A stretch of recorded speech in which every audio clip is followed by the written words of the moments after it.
In 1850, almost everyone in the world lived in extreme poverty. Today, we have made incredible progress, and only about 10% of the world's population lives in extreme poverty. If we continue at this pace, we could eradicate poverty by 2030. If the fact that the world's wealth is growing doesn't convince you, then consider this. In 2018, the world saw the emergence of its first billion-dollar man. The idea of having that much money is enough to make your head spin. Jeff Bezos, the founder and CEO of Amazon, became the first person in history to have a net worth of over $1 billion.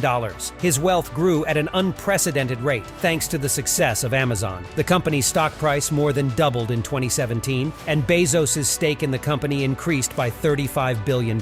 We've all dreamed of winning the lottery, but what would you actually do with all that money? Would you buy a luxurious mansion, a private jet, a fleet of sports cars? Or would you use your winnings to make the world a better place? Some people might choose to donate their money to charity, while others might invest it in renewable energy or other projects that could help to protect the environment. Still others might use their wealth to fund scientific research or other endeavors that could improve the lives of others. The possibilities are endless, but one thing is for sure: winning the lottery would be a life-changing experience. And the way you choose to spend your winnings could have a profound impact on the world. It seems like those with money are often judged by how they use it. Some people spend more than the cost of a college education on a car. And then there are campaigns like the Giving Pledge that has seen 175 of the world's wealthiest people pledging to donate the majority of their fortune to charitable causes. So far, the members of the Giving Pledge have collectively promised more than $365 billion. But for a lot of us, it's hard to quantify that kind of money. So to help put it all in perspective, here are some of the things you could buy with $100 billion.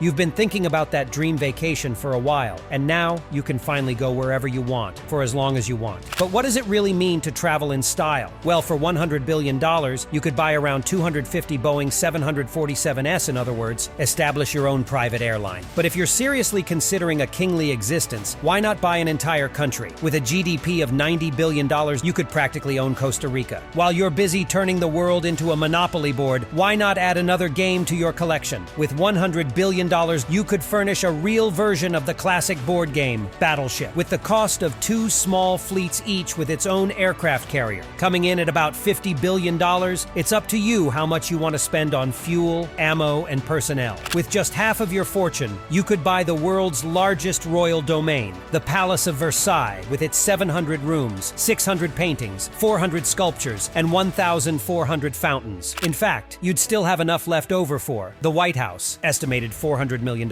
Buckingham Palace, estimated $5 billion, St. Petersburg's Winter Palace, estimated $6.44 billion, and Tokyo's Imperial Palace, estimated $12.25 billion.